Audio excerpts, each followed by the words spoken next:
जैसा सपने में देखा बिल्कुल वैसा ही ध्यान करते समय आंखों के सामने देखा। एक मंदिर, विशाल मंदिर, जिसके बनते ही गांव के हर आदमी के जीवन में सुख समृद्धि की वर्षा हो। मेरी आप लोगों से यही विनती है कि हाथ खोल कर दान करें, भगवान के काम में कंजूसी ना करें।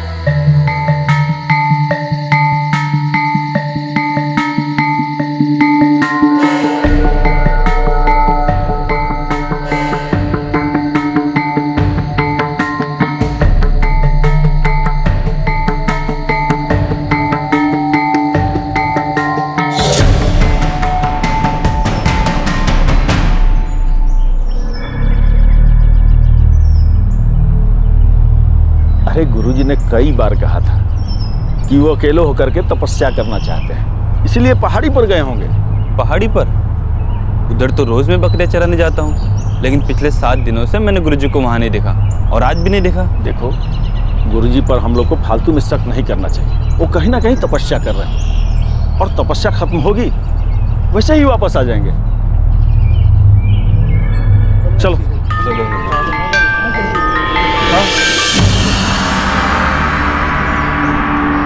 गांव वाले नहीं जानते थे कि राजा सागी गुरुजी कभी वापस नहीं आने वाले थे। उन्हें तो यह भी नहीं पता था कि कहीं दूर पुलिस भी गुरुजी की तलाश कर रही थी।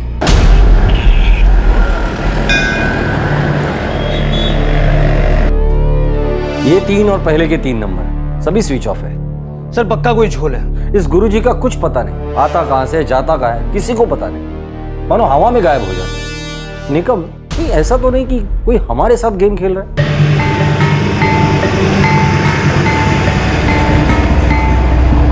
गुरुजी आप इंदौर जा रहे हैं? जहां भगवान कहे वहीं चले जाते हैं।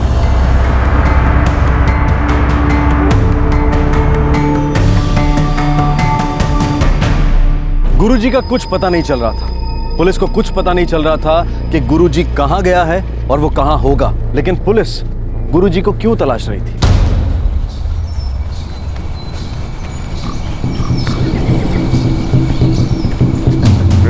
डवरे भाऊ, ओ डवरे भाऊ। का रे बावले, सकाळ सकाळी भूतभीत पाहिलं की काय? ओ भाऊ, तुम्हारी वो खोली, उधर कुछ गड़बड़ है। कैसी गड़बड़? एकदम गंदा बास आ रहा है घर के अंदर से, और दरवाजा बाहर से बंद है।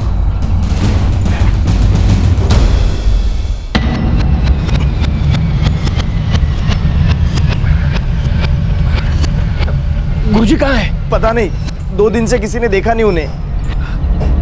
खिड़की तोड़ दे।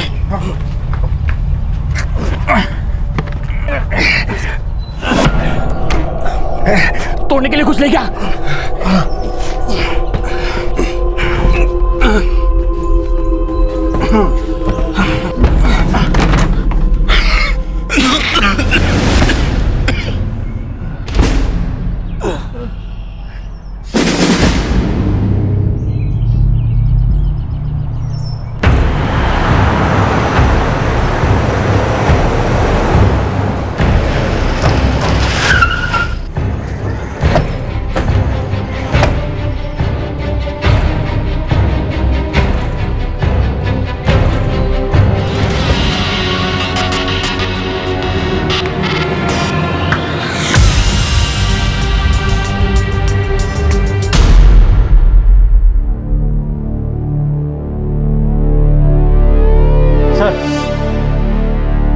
इससे खून हुआ है।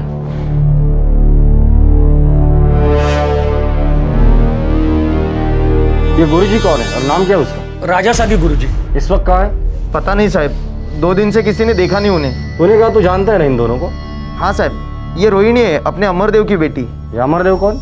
मजदूर है साहब, यही पास ही में कंस्ट्रक्शन साइट पे काम करता है। जा बुला के ले गया उसको। जी साहब। साहब, भाड़े के कागज पत्र तो नहीं बनवाए थे। क्यों? गुरुजी को खोली ऐसे ही भाड़े पर दे दी थी। साहब, गुरुजी संत आदमी थे, एकदम साधु पुरुष, बूढ़े थे। 2 महीने पहले वो मेरे घर पे आए थे। गुरुजी, आप कहाँ से हो? कहीं से नहीं और सब जगह से भी हमारा कोई घर नहीं है।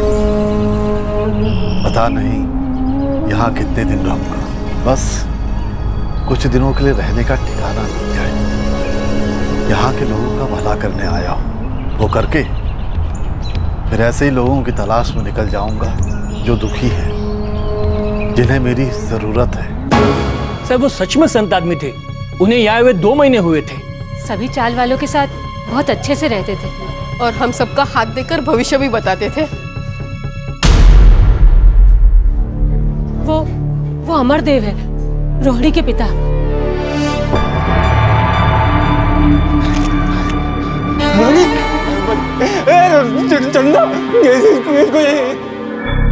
सर ये अमरदेव कुछ बोलने की हालत में नहीं है। जरूर इस गुरुजी का ही कुछ झोल है। तो यहाँ किसी के पास उस गुरुजी की फोटो भी नहीं है।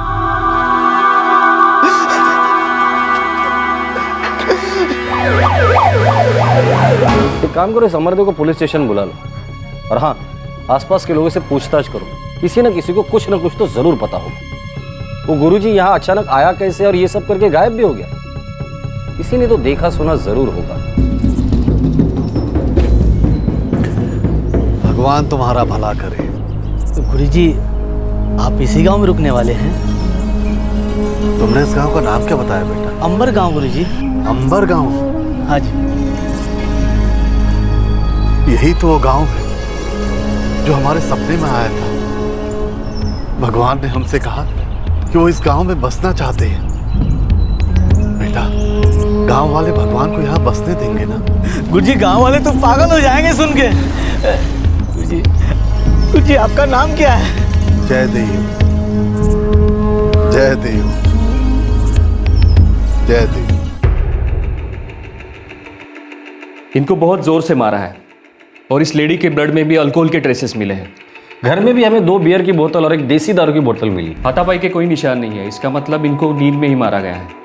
और बॉडी जिस तरह से सड़ चुकी है, लाश जिस तरह से सख्त है, उसे देखकर लगता है कि इनकी मौत करीबन 48 घंटे पहले हुई होगी।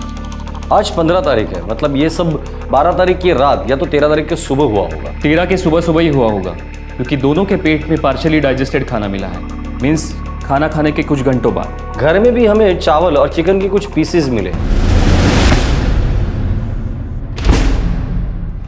और उस दिन के बाद से गुरुजी को भी किसी ने देखा नहीं। साहब, गुरुजी 60 साल के होंगे, लंबी सफेद दाढ़ी और आंखें ऐसी अंदर धसी हुई। हम सब लोग रोज गुरुजी को मिलने आते थे। सब लोग अपना हाथ भी दिखाते थे, लेकिन वो हाथ देखने के पैसे नहीं लेते थे। कई बार तो हम अपनी श्रद्धा से उन्हें कुछ पैसे दे जाते थे। आप लोगों के पास गुरुजी की कोई फोटो है? फोटो हो साहब, अभी कुछ 5 दिन पहले, शायद 10 मई को मैं गुरुजी के साथ में शिरके सुनार की दुकान में गया था। गुरुजी को कोई सोने की चेन गिरवी रखनी थी और शायद वहाँ पर CCTV कैमरा लगा है। शायद हमें वहाँ गुरुजी की फ़ोटो मिल सकती है। लेकिन गुरुजी ऐसा नहीं कर सकते, जरूर कुछ और हुआ होगा।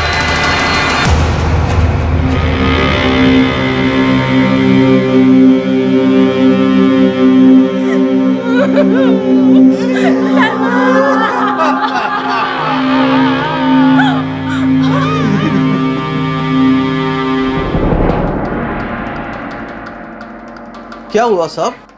आप गुरुजी के बारे में क्या पूछताछ कर रहे हैं? 2 खून हुए हैं गुरुजी के घर में, तब से वो गायब है। कुछ पता है इस गुरुजी के बारे में? नहीं साहब, नहीं पता।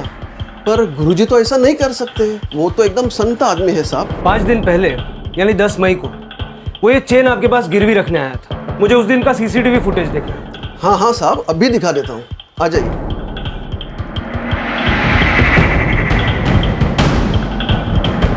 साहब यही है राजा सागी गुरुजी।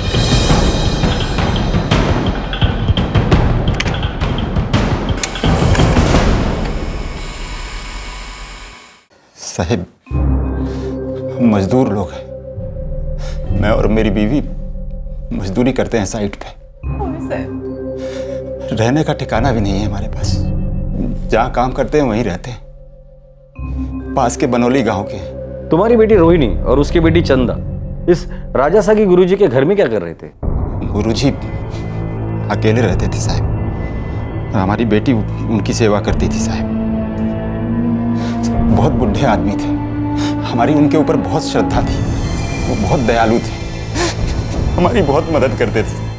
वो आदमी 2 महीने पहले यहाँ रहने के लिए आ गया। इन 2 महीनों में उसने ऐसी कौन सी दया दिखाई या कौन सी मदद की कि तुम्हारी बेटी रोहिणी उसके घर में उसकी सेवा करने चली गई, साथ में अपनी बेटी चंदा को भी लेके गई। फिर दोनों का खून हो गया और अब ये गुरुजी भी गायब।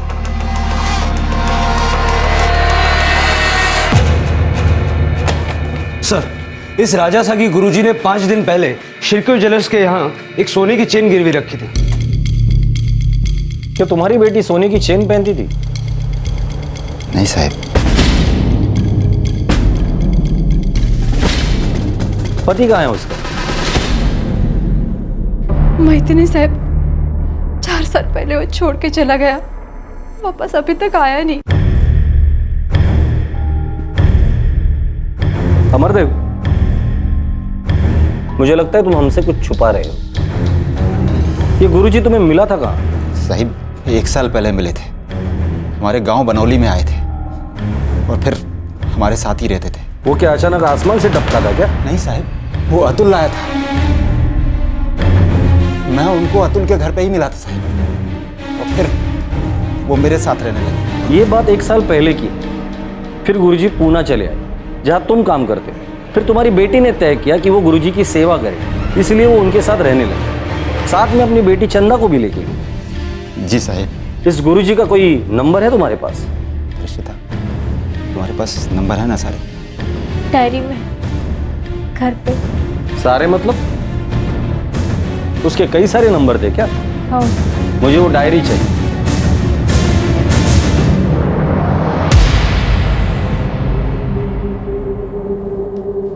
इस अतुल को पुलिस स्टेशन लेकर आओ। सर, गुरुजी की हर बात बेहद रहस्यमय लग रही थी। पुलिस को शक था कि गुरुजी का उन दोनों हत्याओं में हाथ है और कई फोन नंबर्स की वजह से शक और गहरा होने लगा। ये गुरुजी कौन थे, कहां थे और कहां से आए थे? पुलिस को उम्मीद थी कि अतुल से कुछ पता चलेगा, क्योंकि अतुल ही उसे बनौली लेकर आया था, जहां गुरुजी की मुलाकात अमरदेव से हुई।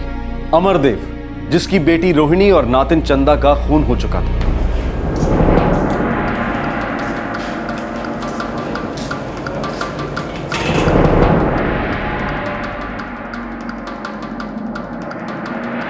क्या ये तीनों नंबर वो इस्तेमाल करता था? मालूम नहीं, मेरे बाबा ही उनसे बात करते थे। मुझे बस नंबर लिख के रखने के लिए बोला था।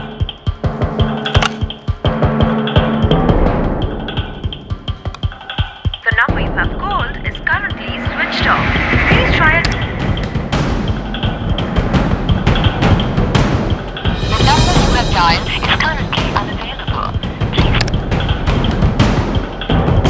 The number you have called is currently not reachable. एक भी नंबर नहीं लग रहा है, या तो बंद है या तो डिस्कनेक्टेड। दर्शिता, क्या वो चेन तुम्हारी बहन की थी? क्या उस चेन के लिए गुरुजी ने तुम्हारी बहन और भांजी को मार डाला? दर्शिता, तुम कुछ छुपा रही हो। वो चेन जो गिरवी रखी गई थी वो मेरी थी। तुमने वो चेन गुरुजी को दी थी? नहीं, मेरे बाबा ने। सुन दर्शिता, जरा मेरे को अपने गले की चेन दे। क्यों बाबा? अभी दे दे, थोड़े टाइम के बाद मैं दूसरी ला के दूंगा।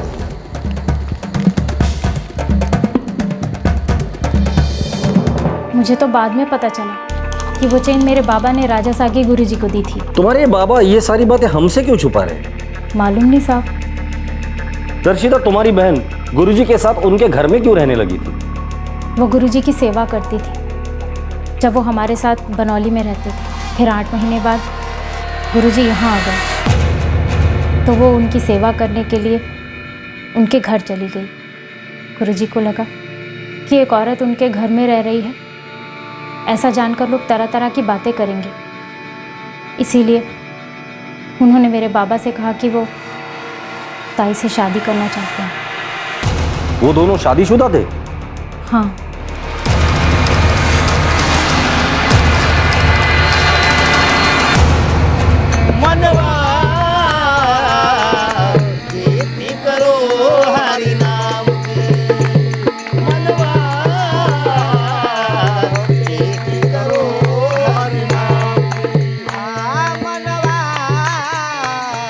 जयदेव गुरुजी सच में यहाँ मंदिर बनवाने वाले हैं? जयदेव गुरुजी बोले थे उनके पास बहुत सारा जमीन है, जैसे इंदौर, बड़ौदा, सीढ़ी, हर जगह। उस सपने में हमारे गांव देखे इसलिए यहाँ आ रहे हो। अरे हमारे गांव के तो भाग खुल गए।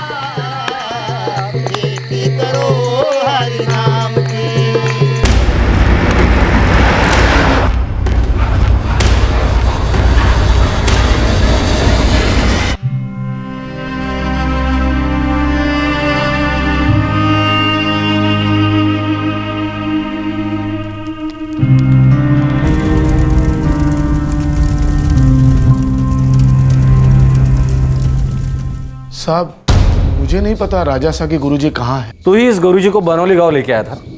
अमरदेव और उसके परिवार से तुमने ही मिलवाया था ना? जी हाँ, पर मैं तो गांव की खुशहाली के लिए लेकर आया था। अमरदेव उनका भक्त हो गया था और वो चाहता था कि गुरुजी उसके घर पे ही रहे। साहब मुझे पता नहीं ये सब कैसे हो गया, और वो गुरुजी और अमरदेव की बेटी के बीच क्या चल रहा था ये मुझे नहीं पता साहब। ये गुरुजी कहाँ से था और गया कहाँ है वो? पता नहीं। तुम उसे कहाँ से लाए थे? मैं एक बस में मैं उनसे मिला था।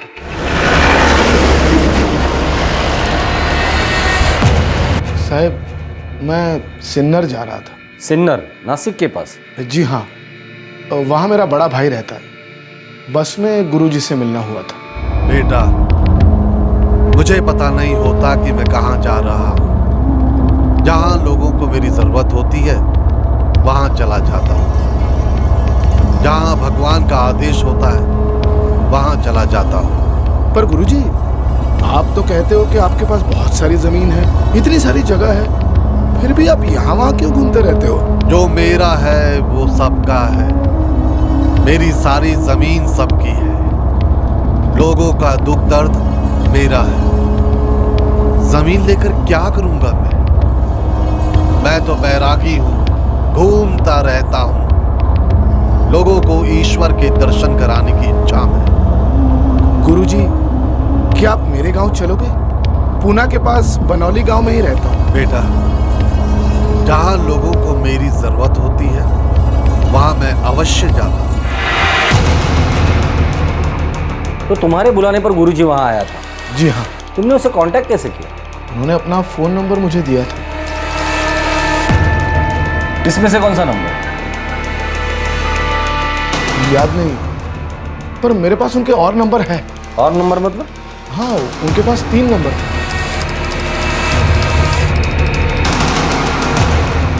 ये रहे।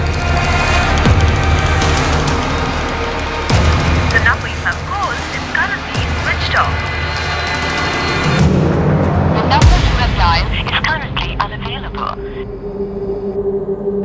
The number you have called is currently switched off. Sir सारे नंबर स्विच ऑफ।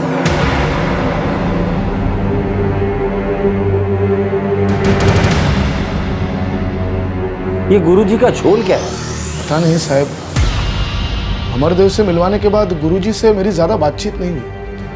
अमरदेव को पता, मैं समझ नहीं पा रहा हूं कि ये सब कैसे हो गया। गुरुजी ऐसा कैसे कर सकते हैं? वो तो साधु आदमी है साहब। ठीक है, जा सकते हो।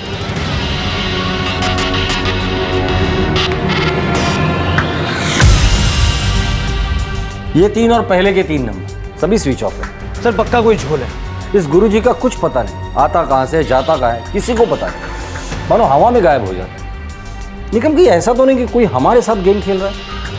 सर मैं सारे नंबरों की डिटेल्स निकलवाता हूँ, पर ये अमरदेव तो हमारे साथ कोई खेल नहीं खेल रहा। मुझे भी उसी पर शक हो रहा है।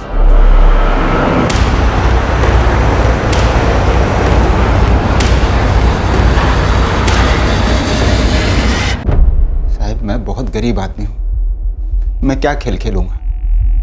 मुश्किल से 2 वक्त की रोटी कमा पाता हूँ। वो गुरुजी तुम्हारे गांव बनौली आके रुका, फिर तुम्हारी बेटी से शादी की जो उससे उम्र में आधी होगी। खुद गुरुजी उम्र में तुमसे बड़ा होगा, फिर भी तुमने हमसे ये बात छुपाई, जबकि तुम्हारी बेटी और नाती की लाश उसके घर में मिली थी। तुमने हमें बताया कि तुम्हारी बेटी उसकी सेवा करने वहां जाती थी। साहब मैं गुरुजी को इसलिए घर लाया था कि वो मुश्किल समय में हमें पैसों की मदद करते थे। इसे रख लो, अपना ख्याल रखना। दुनिया में पैसा ही सब कुछ नहीं होता। वो इतनी मदद करते थे तो मैंने सोचा उनको घर बुला लूं। उनसे पैसा मिलता रहेगा तो घर आसानी से चलता रहेगा। मैंने सुना था उनके पास बहुत पैसा है, बहुत ज़मीन है और वो एक जगह पर नहीं रुकते हैं। तुम्हारी लालच मैं समझ सकता हूँ, पर एक बात समझ में नहीं, तुम्हारी बेटी ने ऐसे आदमी से शादी की जो उम्र में तुमसे बड़ा है, क्यों? जवाब दो। साहिब, गुरुजी जब गांव से चले गए थे तो मैं बहुत मुश्किल समय से गुजर रहा था। मेरे पास कोई काम नहीं था। मैंने गुरुजी को बहुत फ़ोन किया, उनसे बहुत विनती की कि मुझे अपने किसी आश्रम में जगह दे दें। मैंने सुना था कि उनके पास बहुत सारे आश्रम हैं, नासिक में, बड़ौदा में, इंदौर में और न जाने कहाँ कहाँ। लेकिन उन्होंने हमें बुलाया नहीं और फिर उसके बाद वो अचानक से पुणे आ गए। देखो, तुम्हारी कहानी मैं फिर कभी सुनूंगा, फिलहाल मुझे इतना बता दो, तुम्हारी बेटी ने उससे शादी क्यों की? साहब, वो जब बनौली में मेरे घर में रहते थे तो हमारी बेटी रोहिणी उनकी देखभाल करती थी। और जब दोबारा से वो पुणे आए तो मेरी बेटी वहाँ जाकर उनकी देखभाल करने लगी। और फिर एक रात गुरुजी मेरे घर आए।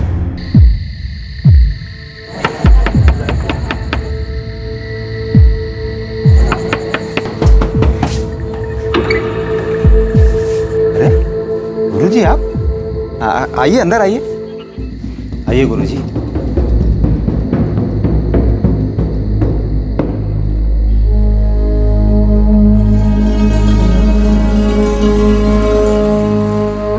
अमरदेव, रोहिणी अक्सर हमारी सेवा करने हमारे घर आती। गुरुजी, वो आपकी भक्त है। और जब वो हमारे घर आती है तब लोग तरह तरह की बातें करते हैं, हमें अच्छा नहीं लगता है। गुरुजी, मैं कुछ समझा नहीं। रोहिणी लंबे समय से हमारी सेवा कर रही है, इसीलिए हम उससे शादी करना चाहते हैं।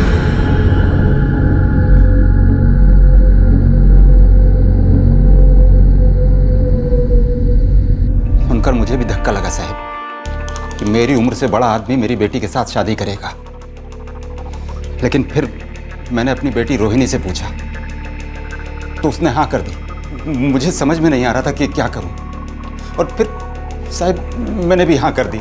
अमरदेव, कहीं तुम फिर से झूठ तो नहीं बोल रहे? जैसा बताया है एकदम वैसा ही हुआ था साहब। गुरुजी ने तुम्हारी छोटी बेटी दर्शिता की चेन गिरवी रखी और तुमने हमसे झूठ बोला था। अब इसके पीछे क्या कहानी बताने वाले हो?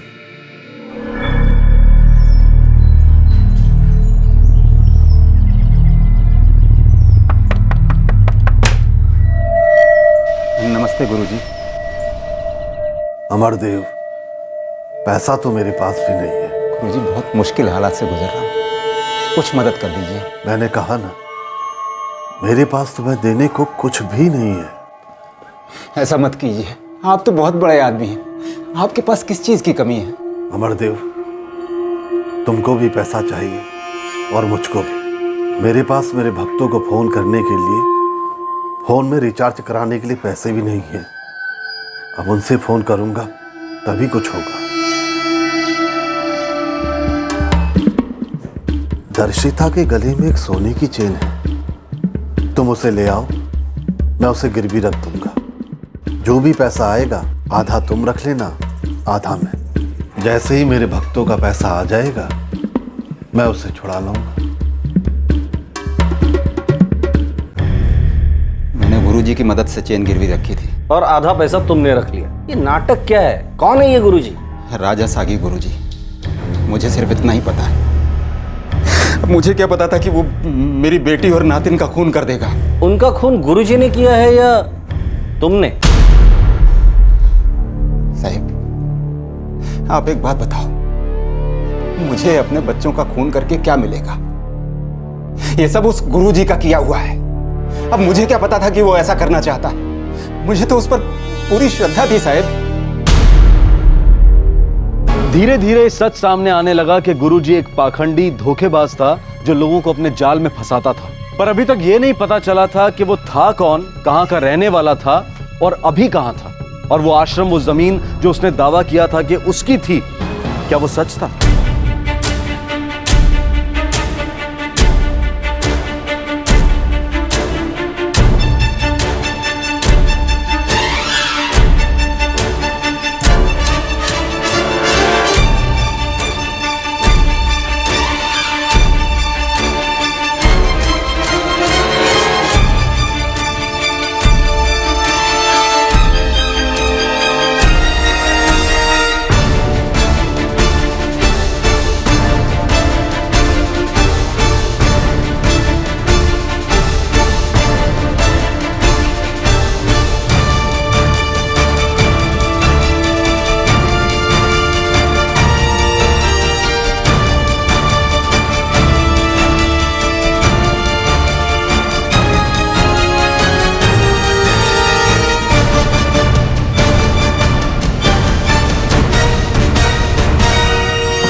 सर ये गुरुजी तो एक नंबर का फ्रॉड लग रहा है। बड़ोदरा, नासिक, इंदौर सब जगह पता करवाया, ना ही इसका कोई आश्रम है और ना ही इसको कोई जानता है। और वो 6 फोन नंबर्स सबके सब अलग अलग नाम से लिए गए थे। पहला सिम था विजय भांगे का, जो कोल्हापुर का है।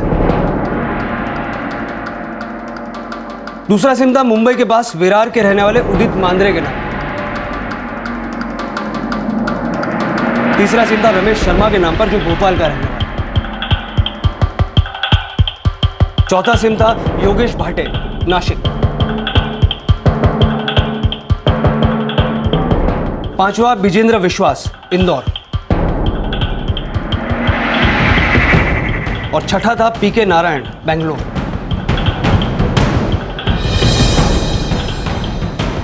जाहिर सी बात है ये गुरुजी तो फ्रॉड ही है।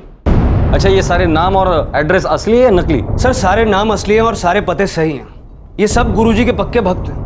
मैंने सबसे बात की। ओए साहब, आपने जो फोटो भेजा वो देखा मैंने, लेकिन वो राजा सागी गुरुजी नहीं है। तो कौन है? साहब वो तो नामदेव गुरुजी है, एकदम संत आदमी है। मैंने उनको सिम कार्ड दिलवाया था क्योंकि उनके साथ बात करने का कोई जरिया नहीं था ना। आपने जो फोटो भेजी थी वो तो यज्ञराज गुरुजी की है। मैंने ही उनको सिम दिलवाया था। बड़े भले आदमी है वो। मैंने उनको सिम दिलवाया ताकि मैं उनसे बात कर सकूं। बड़े महान आदमी हैं गिरफ्तार गुरुजी, बड़े ज्ञानी हैं। मैंने मेरे नाम पर ही उन्हें सिम कार्ड दिलवाया था।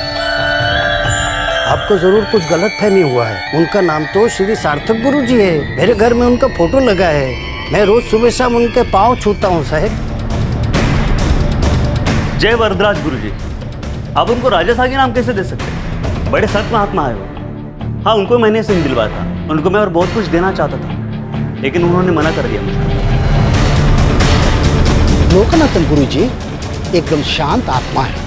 वो मुस्कुराएंगे तो सभी मन एकदम शांत हो जाता है। मैंने उसे सिम दिया था, पर हुआ क्या? आप जानना क्या चाहता है और उसे दूसरे नाम से क्यों बुला रहा है? ये राजा सागी कौन है? एक भी भक्त मानने को तैयार नहीं है कि गुरुजी ऐसा कुछ भी कर सकते। हर जगह नया नाम, वरदराज, लोकनाथन, नामदेव, यज्ञराज, श्री सार्थक, कीर्तकारी, और न जाने इसके कितने नाम होंगे और कितनों को बेवकूफ बनाया होगा। और अब न जाने किस नाम से रह रहा होगा और किस किस को बेवकूफ बना रहा होगा।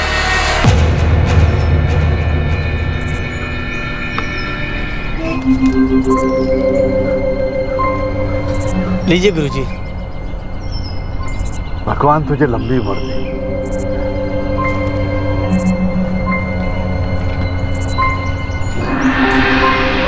बेटा, मेरा छोटा सा काम करोगे? कहिए ना गुरुजी, काम हो जाएगा। हम इधर उधर भटकते रहते हैं। हमारे न जाने कितने भक्त जो हमसे बात करना चाहते हैं, अपना दुख दर्द बांटना चाहते हैं। मैं कहाँ हूँ ये जानना चाहते हैं। तो मेरे लिए एक सस्ता सा मोबाइल और सिम कार्ड लाकर दोगे मुझे? क्या बात कर रहे हैं गुरुजी, आप हमारे लिए इतना कुछ कर रहे हो। आपके लिए मोबाइल सिम कार्ड क्या है? आज ही लाके दूंगा गुरुजी। भगवान तुझे सुखी करे।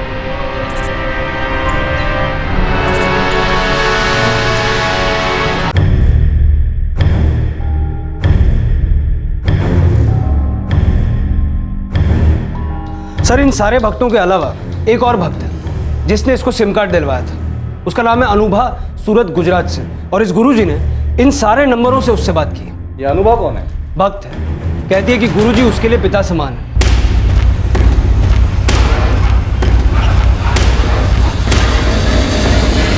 हाँ हाँ, मैं जानती हूँ उन्हें। मेरे तो पिता समान है। पर आपको किसी ने गलत नाम बताया उनका। उनका नाम तो उग्रेश्वर गुरुजी है। पर आपको क्या जानना उनके बारे में? पिता जैसा है वो, इसीलिए मैंने उसे कुछ ज्यादा बताया नहीं। ये गुरुजी इससे बराबर कांटेक्ट में था। निकम, मुझे लगता है मैं सूरत जाना चाहिए।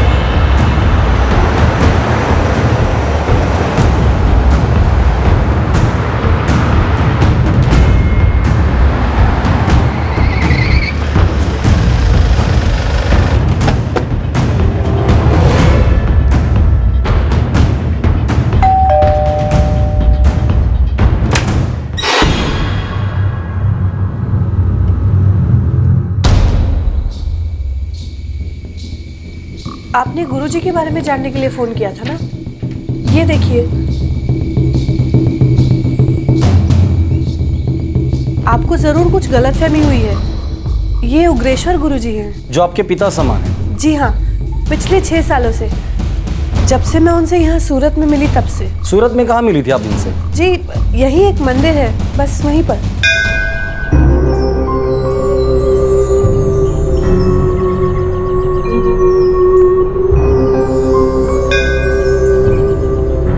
उनके चेहरे पे एक अलग ही तेज था, शांत प्रसन्न चेहरा। उनकी मुस्कुराहट ऐसी थी जिसे देखकर कोई भी मुस्कुराने लगे। दक्षिणा तो दे दी, लेकिन अपनी परेशानी नहीं बताई।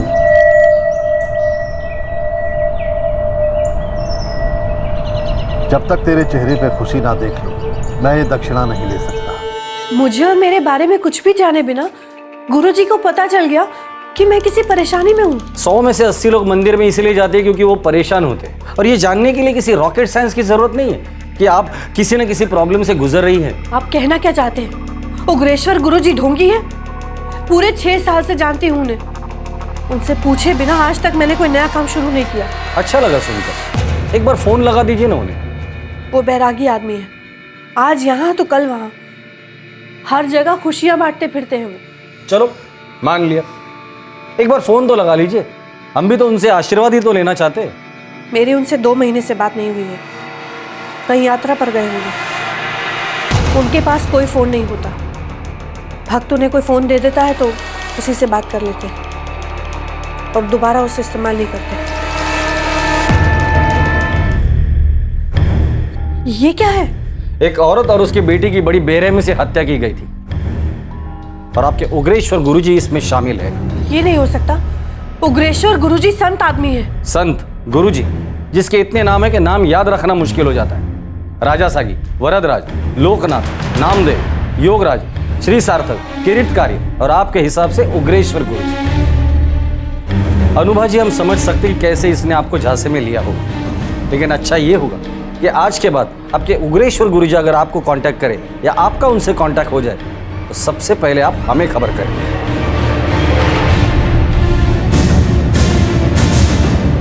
ये सारे गुरु लोग जो खुद अपने आप को संत महात्मा कहते हैं, इनके अंदर एक गुण तो होता है, ये बहुत आसानी से लोगों को अपने झांसे में लेते हैं और अपना भक्त बना लेते हैं। और ऐसे भक्त लोग उनको भगवान की तरह पूजने लग जाते हैं। इस गुरुजी का जुर्म तो सामने आ गया, अब ये पता करना है कि इसके पीछे कुछ और जुर्म के गड़े मुर्दे तो नहीं छिपे जब तक बाहर ही नहीं आए। हो सकता है सर, क्योंकि जब एक बात सामने आती है तो बहुत सारे राज खुलते हैं, और खास करके ऐसे गुरु लोगों के मामले में। इस गुरुजी को हमें जल्द से जल्द पकड़ना होगा, इसके पहले वो कोई बड़ा कांड न करे।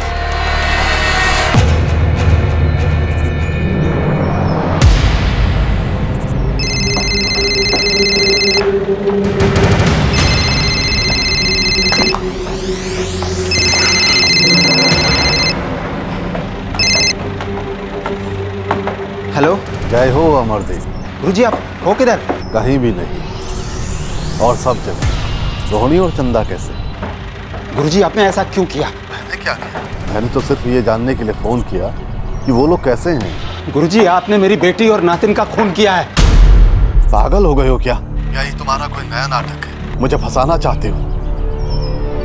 क्या किया तुमने उनका? मार डाला? गुरुजी आप हो किधर? Hello hello. The number you have called is currently switched off. Currently switched off.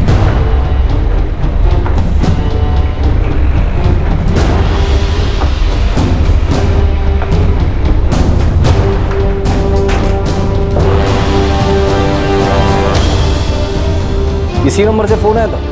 हाँ साहब। ये नंबर ट्रैकिंग पे डाल दो। सर, उसने तुमसे ये पूछा कि तुम्हारी बेटी रोहिणी और नातिन चंदा कैसी है? हाँ साहब, नाटक कर रहा था वो। नाटक वो कर रहा है या तुम कर रहे हो? अमरदेव, ये गुरुजी का और तेरा चक्कर क्या है? खून किसने किया है, तूने या उसने? कहीं ऐसा तो नहीं कि गुरुजी से हिसाब चुकता करने के लिए तू ये सब नाटक कर रहा है? पूरा सब उस गुरुजी ने किया हुआ है। मैं उस आदमी को पहचान नहीं पाया। साहिब, मैंने गलती की कि उस आदमी से मदद ली और फिर उसके चक्कर में फंसता चला गया। साहिब, मैंने बहुत गलतियां की हैं साहब, लेकिन अपनी बेटी को और नातिन को मारने का पाप नहीं कर सकता साहब, नहीं कर सकता। सर, फोन अब स्विच ऑफ है। कॉल अंबरगांव से आया था। क्या वो अभी भी वहां छुपा होगा?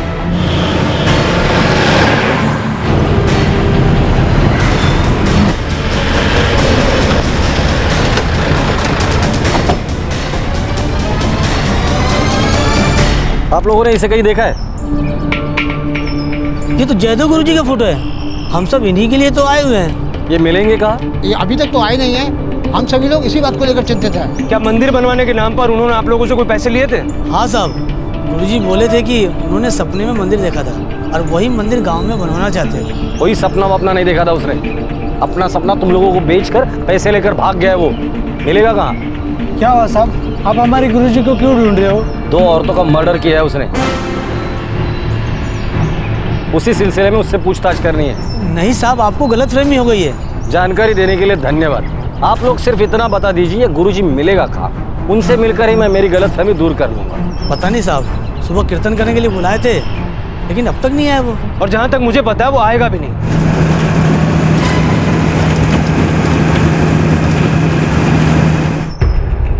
एक काम करो, उसका मोबाइल ट्रैकिंग पे डाल दो।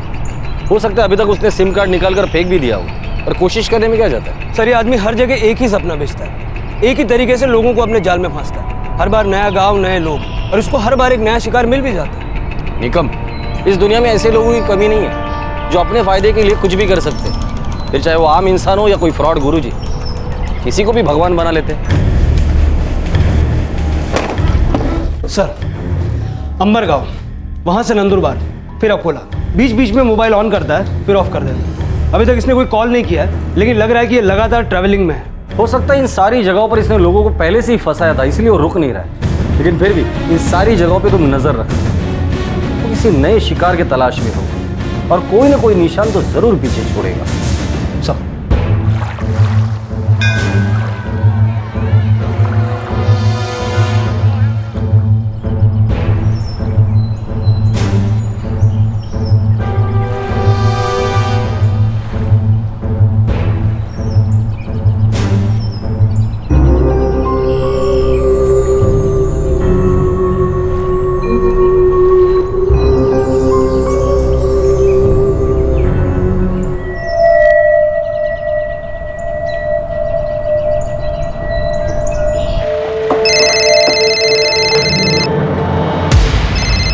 हेलो अमरदेव, तुम क्यों झूठ बोल रहे हो? क्यों मेरे बारे में अफवाह फैला रहे हो? रोहिणी और चंदा कहाँ है? तूने उन दोनों का खून किया है और फिर भाग गया तू। देखता हूँ कब तक भागकर बचेगा। पुलिस एक ना एक दिन तुझे पकड़ ही लेगी। तूने 2 मासूमों की जान ली है, तू बचेगा नहीं।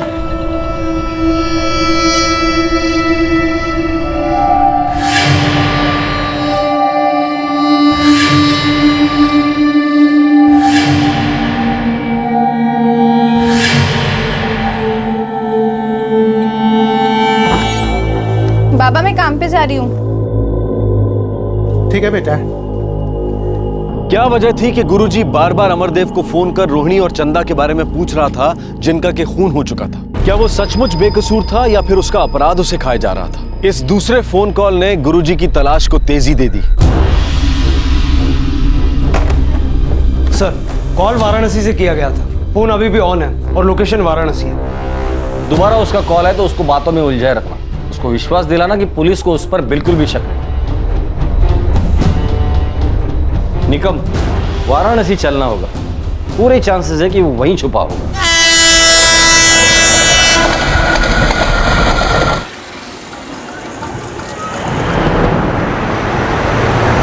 अगर वो गुरुजी वाराणसी में है तो जाहिर है किसी नए नाम से घूम रहा होगा, जो कि मैं पता नहीं। सर, उसका फोन स्विच ऑफ आ रहा है, लेकिन जब आखिरी बार लोकेशन चेक किया था तो वाराणसी ही था। तो साधु बनकर घूमता है। हो सकता है किसी न किसी साधु ने उसे देखा हो।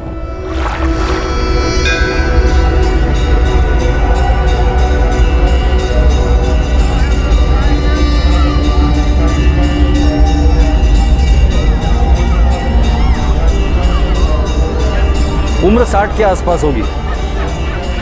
प्रभु, विश्रामालय में देखिए, कल मैंने उधर ही देखा है।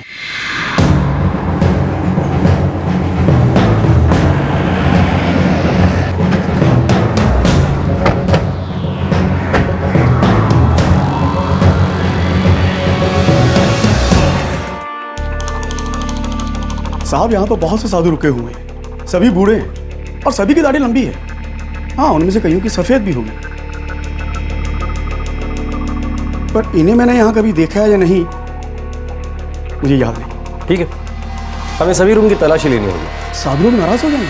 हम एक ढोंगी साधु को ढूंढ रहे हैं, हमें शक है कि उसने मर्डर किया है। पर साहब, मैनेजर साहब, हम आपको पूछ नहीं रहे, बता रहे, तलाशी होगी। शर्मा, तुम वहां देखना। निकम, सरल जा।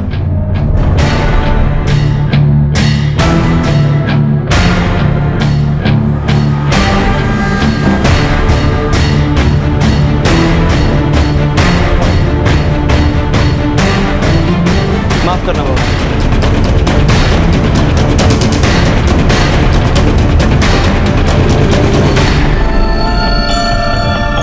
बाबा जी, इनको कहीं देखा है आपने?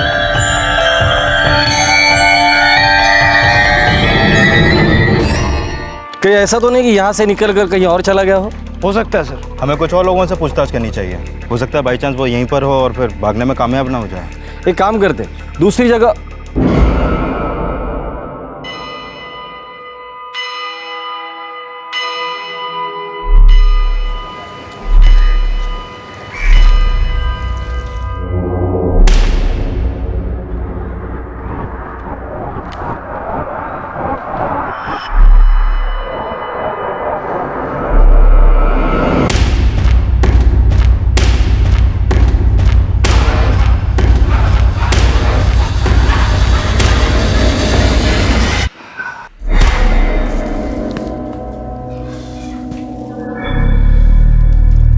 आओ बेटा, बोलो क्या चाहिए? फिलहाल तो तुम्हें हमारे साथ चलना होगा। कहाँ ले जाना चाहते हो बेटा? पुणे, जहां तुमने रोहिणी और चंदा का खून किया है।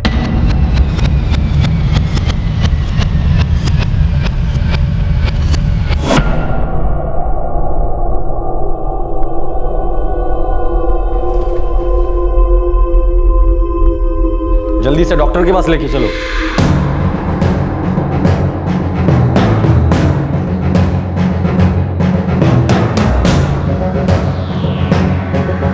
कहाँ लिए जा रहे हैं इनको? क्या किया है इन्होंने? देखिए, हम पुलिस वाले हैं और ये एक डबल मर्डर केस का मुख्य आरोपी है। हम लोग पूछताछ करने आए थे, तभी वो बेहोश हो गया। एक शांत आदमी पर तुम कैसे आरोप लगा रहे हो? देखिए, हम आरोप नहीं लगा रहे, सिर्फ पूछताछ कर रहे हैं। साहब, वो बूढ़े आदमी हैं, उनकी तबीयत ठीक नहीं है। पता है हमें, तभी तो उनको डॉक्टर के पास लेकर जा रहे हैं। लेकिन ऐसी अवस्था में आप इन्हें कैसे ले जा सकते हैं? देखिए, हम लोग पुलिस वाले और इस वक्त ड्यूटी पर है। अगर आप लोगों ने हमें रोकने की कोशिश की तो पूरी फोर्स बुलाकर आप लोगों पर कार्रवाई करूंगा मैं। देखिए, पहले हम गुरुजी को डॉक्टर के पास ले जाएंगे, इनकी तबीयत ठीक होगी, उसके बाद ही पूछताछ शुरू करेंगे। प्लीज हमारा रास्ता छोड़िए, हटिए सामने से। ठीक है।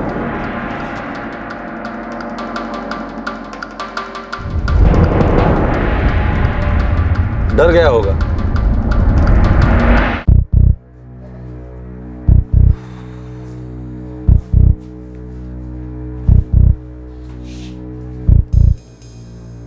ऑफिसला फोन करून कळवलं? कैसी तबीयत है? होश में आ गया वो? कुछ नहीं हुआ उन्हें, वो तो बिल्कुल ठीक है। ओह, हमें लगा था इसे कुछ हो ना गया हो, सांसें फूल गई थी इसकी। ऐसा कुछ नहीं है, वो एकदम ठीक है।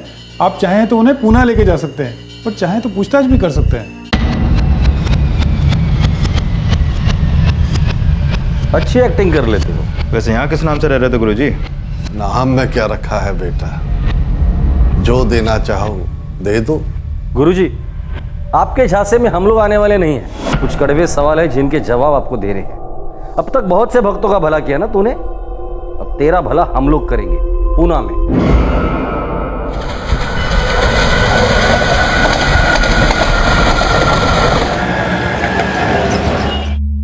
राजा सागी गुरुजी उर्फ वरदराज गुरुजी उर्फ नामदेव गुरुजी उर्फ पता नहीं कितने नाम है तुम्हारे। रोहिणी और चंदा को क्यों मारा? ये क्या हो गया तुम लोगों को? मैं एक संत आदमी हूं, शांति से रहता हूं, भला मैं क्यों किसी की हत्या करूंगा?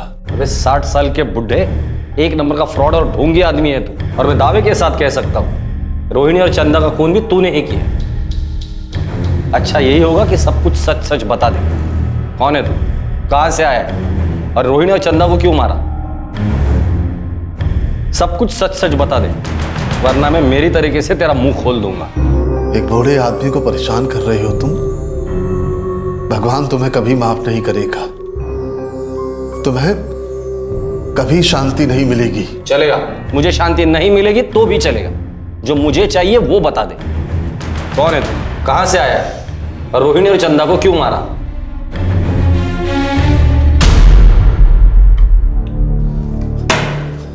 अब भी वक्त है तेरे पास, मुंह खोल दे, वरना बाद में बहुत पछताएगा तू। मैं बताता हूं। मैं बेलगांव का रहने वाला हूं। बोलते रहे, सुन रहा हूं मैं एक बहुत गरीब आदमी था। 2 वक्त की रोटी भी मुश्किल से जुटा पाता था। हालात इतने खराब हो गए कि न खाने को खाना था और न रहने का ठिकाना। कोई काम भी नहीं मिल रहा था। और तभी एक कपड़े के टुकड़े ने मेरी जिंदगी बदल दी।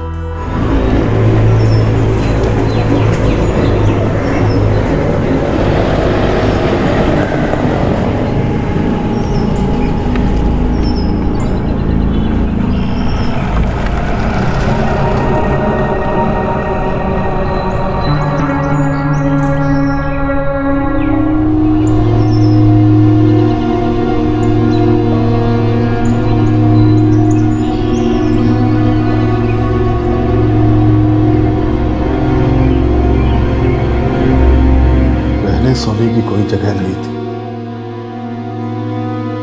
मैं सड़कों पे ही सो जाता था। आते जाते लोग भिखारी समझकर पैसे फेंक जाते थे। उन्हीं पैसों से कुछ खा लेता था और भीख भी मांग लेता था। एक रात बहुत ठंड थी।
अच्छा, तू समझ गया था कि लोग तुझे अब साधु मानने लगे, और तू ये भी समझ गया था कि साधु बनकर रहने में ही तेरा फायदा है।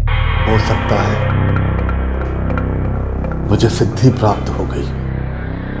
हो सकता है मैंने वो सातों चक्र देख लिए। मतलब तू लोगों के साथ साथ खुद को भी बेवकूफ बना रहा था। मुझे लगता है मैंने वो सातों चक्र देखे थे, जैसा उस साधु महाराज ने बताया था। कौन सा साधु, कहां मिला था तुम्हें?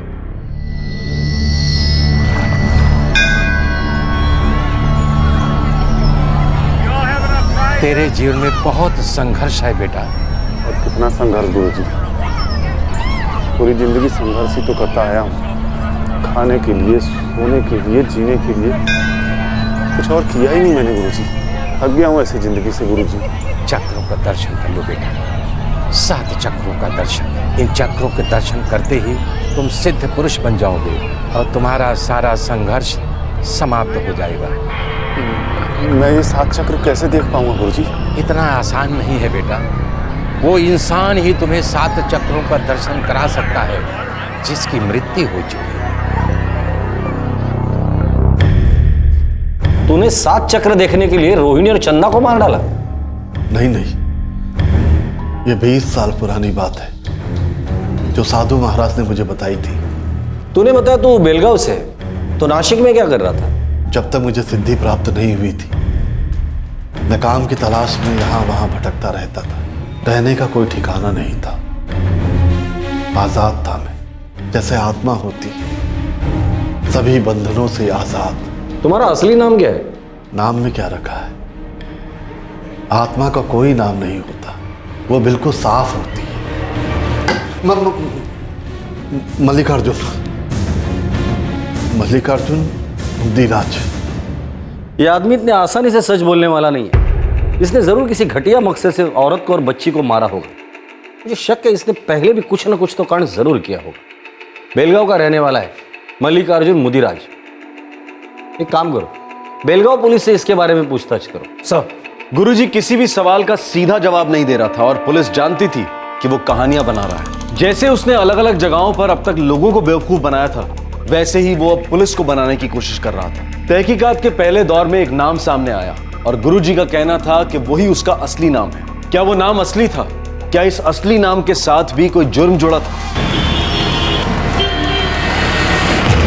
पिछले 30 साल का रिकॉर्ड चेक किया, मल्लिकार्जुन मुदिराज के नाम का कोई रिकॉर्ड नहीं है।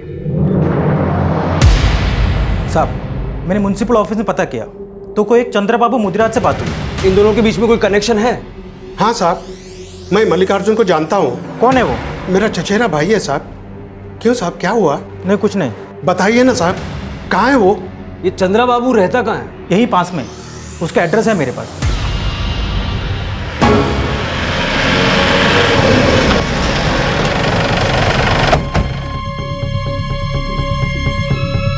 मल्लिकार्जुन कहाँ है? हमारी हिरासत में है। किया क्या उसने? वो साधु बन गया है। एक डबल मर्डर के सिलसिले में उससे पूछताछ जारी है। क्या? बाबा। अच्छा, ये मल्लिकार्जुन यहाँ से गया कब था और साधु बाबा कैसे बना? पता नहीं साहब, आखिरी बार मैंने उसे अक्टूबर 1993 में देखा था।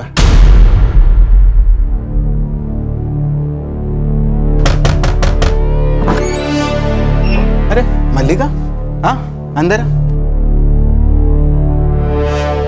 क्या हुआ मल्लिका? शोभा और ऊर्जा कहाँ है? बेटा राशि, तुम्हारी अम्मा कहाँ है? ऊर्जा कहाँ है? चंद्रा, कुछ मत पूछो, दोनों कहीं चली गई है। मेरे पास कुछ नहीं है। राशि को बड़ा करना मेरे बस में नहीं है। क्या तुम मुझ पर एक एहसान करोगे? क्या?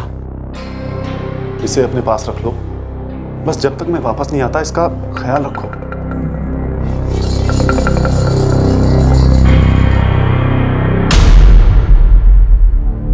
मल्लिकार्जुन कभी वापस ही नहीं आया। अब वो ऐसा दिखता है। काफी बूढ़ा हो गया है। उसकी पत्नी शोभा और बेटी ऊर्जा का क्या हुआ?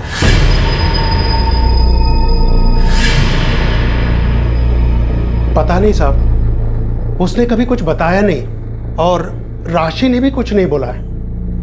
वैसे भी उस वक्त राशि सिर्फ 4 साल की थी। मल्लिकार्जुन जब गया तो शोभा, ऊर्जा और राशि को साथ में ले गया। कहाँ गया उसके बारे में हमें पता नहीं। जब ही वापस लौटा तो सिर्फ राशि उसके साथ में थी। शोभा, ऊर्जा के बारे में कोई खबर ही नहीं मिली। क्या वो नासिक उनके साथ गया था? पता नहीं साहब। मुझे इस फोटो की जरूरत पड़ेगी। जी।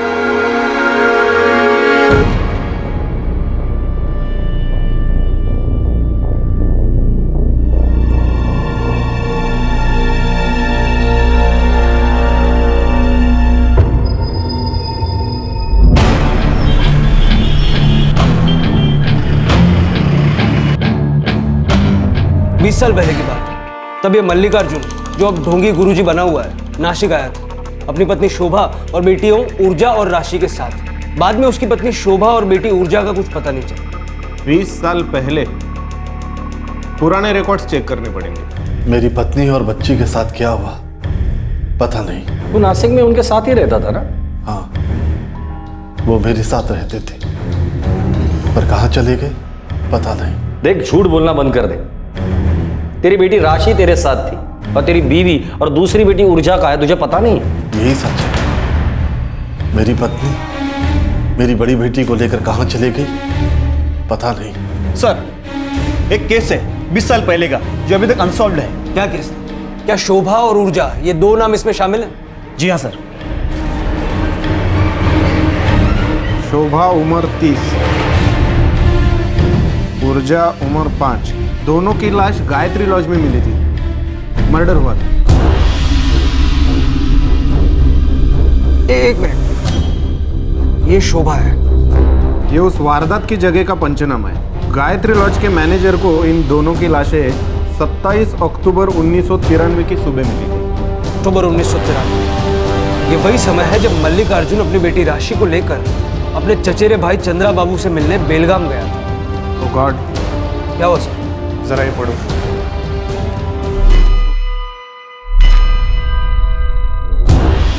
तूने अपनी बीवी और बच्ची को मार डाला। अक्टूबर 1993, गायत्री लॉज। कुछ याद आया? नासिक सिटी पुलिस स्टेशन में यह केस दर्ज हुआ है। एक बात बता, तूने राशि को क्यों जिंदा छोड़ दिया?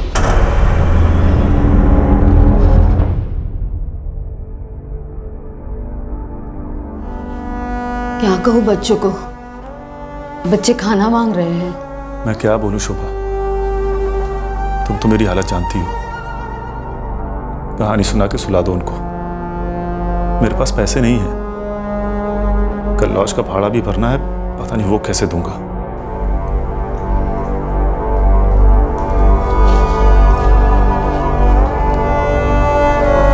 मुझे समझ नहीं आ रहा था कि घर कैसे चलाऊं। मैंने सोचा पहले सबको मार डालूंगा और फिर अपनी जान दे दूंगा। पर तू तो अभी तक जिंदा है। झूठे मक्कार ढूंगी। तूने अपनी बीवी और बच्ची को मार डाला, बीवी का पेट काट के रख दिया। किस लिए? 7 चक्र देखने के लिए, जो कि होते ही नहीं है। मैंने शोभा और ऊर्जा को मार डाला। वो इंसान ही तुम्हें 7 चक्रों का दर्शन करा सकता है जिसकी मृत्यु हो चुकी है।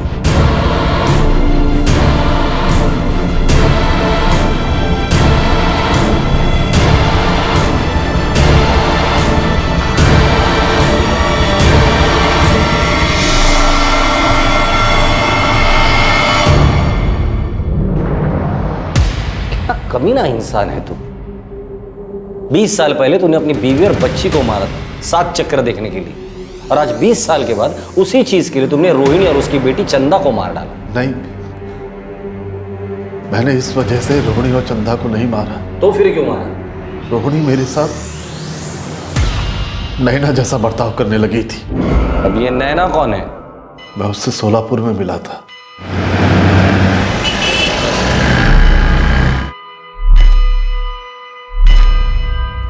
अगर परसों तक तुमने मुझे अपनी सारी जमीन और अपने आश्रमों का आधा हिस्सा नहीं दिया और उनके सारे पेपर्स कानूनी नहीं बनाए, तो मैं तुम्हारा सारा कच्चा चिट्ठा पुलिस के सामने खोल दूंगी।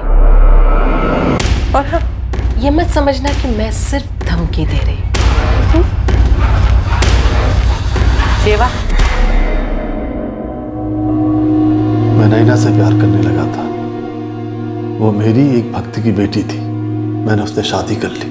बाद में पता चला वो माँ बेटी दोनों चालबाज थे। नैना पहले भी कई शादियां कर चुकी थी और ऐसे ही अपने पतियों को लूटा करती थी। मतलब चोर को महाचोर मिल गया था। वो मुझसे पैसा चाहती थी, जमीन और आश्रम का आधा हिस्सा भी, जो कि तुम्हारे पास था ही नहीं। मैंने उसे ये बात बताई थी कि मेरे पास कुछ नहीं है।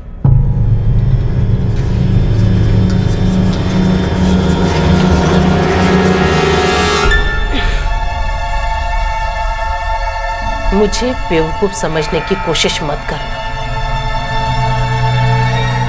जब से तुम सोलापुर आए हो, तुमने सबको यही बताया है कि तुम्हारी अलग अलग जगहों पे जमीन और बहुत सारे आश्रम है। नैना, मैंने झूठ बोला था। सच तो यह है कि मैं एक बहुत गरीब आदमी हूं। एक बात याद रखना, अगर तुमने अपनी प्रॉपर्टी पर मेरा नाम नहीं डाला ना, तो तुम्हारे सारे के सारे कपड़े उतरवा कर तुम्हें गांव में दौड़ाऊंगी। तुम्हारे सारे भक्तों को बता दूंगी कि तुम कितनी ढोंगी और पाखंडी हो। फिर तो जूते और चप्पलों से तुम्हारी ऐसी आरती होगी ना कि तुम्हारी सारी की सारी अकल ठिकाने आ जाएगी। मैंने रोहिणी से शादी की, मैं उससे प्यार करने लगा था। वो एक ढोंगी साधु है, पक्का लड़कीबाज है। नहीं, मैं उससे सच में प्यार करने लगा था। मैं उसकी बेटी चंदा को भी बहुत प्यार करता था, लेकिन रोहिणी भी नैना जैसी हरकतें करने लगी। धन्य है गुरुजी, धन्य है। तुम रोहिणी के साथ सोने के लिए उसको पैसे देते थे, फिर सारा मामला आसानी से दब जाए इसीलिए उससे शादी की। और वो भी चालाक, अपने ही स्वार्थ के लिए उसने तुमसे शादी की।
और नैना, उसे भी मार डाला?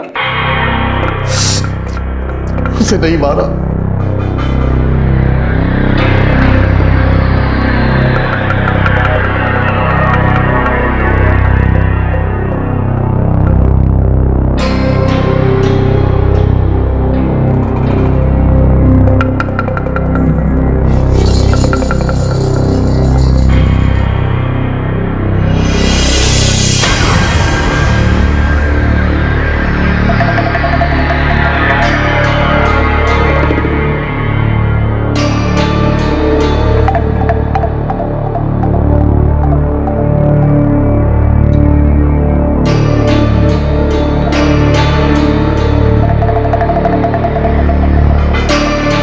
मैंने नैना को नहीं मारा, मैं वहां से भाग आया था। मैं उसकी और उसकी मां की रोज रोज की झिकझिक से थक गया था। दयालु, परोपकारी, शांत, अपनी भक्तों की समस्या मुस्कुराकर हल करने वाला। अबे तू तो जानवरों से भी बदतर है।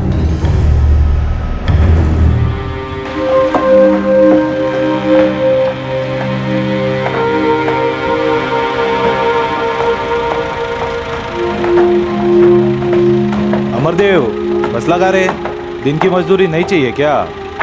बैठा रहेगा तो कौन तुझे पैसे देगा?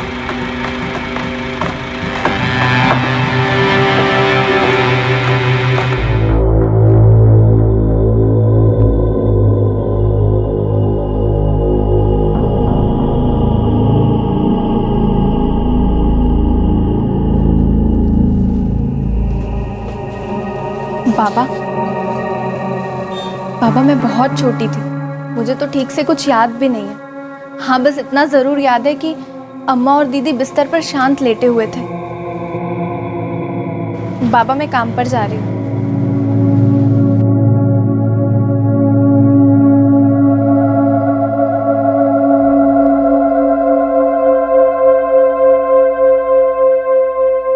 मल्लिका अर्जुन मुदिराज फिलहाल न्यायिक हिरासत में है। उसे आईपीसी की धारा 302 के तहत हत्या के अपराध के लिए बुक किया गया है और 20 साल पहले का डबल मर्डर केस भी रीओपन किया गया है। अपनी पत्नी और बेटी के खून के बाद अगले 20 साल मल्लिका अर्जुन एक संत बनकर अपनी सिद्धियों का दावा कर लोगों को बेवकूफ बनाता रहा और 20 साल बाद उसने दोबारा एक डबल मर्डर किया। लेकिन इस बार पुलिस ने तहकीकात करने में जरा भी कोताही नहीं बरती और सामने आया गुरुजी की काली करतूतों का चिट्ठा। अजीब बात यह है कि अलग अलग नामों से लोगों को बेवकूफ बनाने वाले इस गुरुजी की सच्चाई जब सामने आई तो उसके भक्तों में से कोई भी ये मानने को तैयार नहीं था कि वो गुरुजी नहीं बल्कि एक फ्रॉड है। सभी उसके दयालु होने, उसके भले इंसान होने की दुहाई दे रहे थे। मल्लिका अर्जुन उसके अपने शब्दों में गरीब आदमी था और उसे एक साधु ने सिद्धि प्राप्त करने के लिए एक मृत शरीर में 7 चक्र देखने की सलाह दी हम ये कतई नहीं कह रहे कि हर साधु एक फ्रॉड है, हर किसी को एक ही रंग में रंगना बिल्कुल गलत होगा, पर हम ये जरूर कहना चाहेंगे कि हर इंसान मुश्किल समय में, दुख के, तकलीफ के, संघर्ष के दौर में, पैसे की, कामयाबी की तलाश में, वक्त और हालात से ऊपर उठने की कोशिश में कहीं कोई सहारा ढूंढता है, इलाज ढूंढता है। और ऐसी ही परिस्थितियां हम में से कई लोगों को दिव्य शक्तियों का सहारा लेने के लिए मजबूर कर देती हैं। ऐसे लोग उनके शिकार हो जाते हैं जो चील की तरह नजर गड़ाए होते हैं, अपनी दैवीय ताकतों का दावा करते हैं और मजबूरों की मजबूरियों का फायदा उठाते हैं। अलग अलग किस्म के होम हवन, चमत्कार कर देने वाला पत्थर,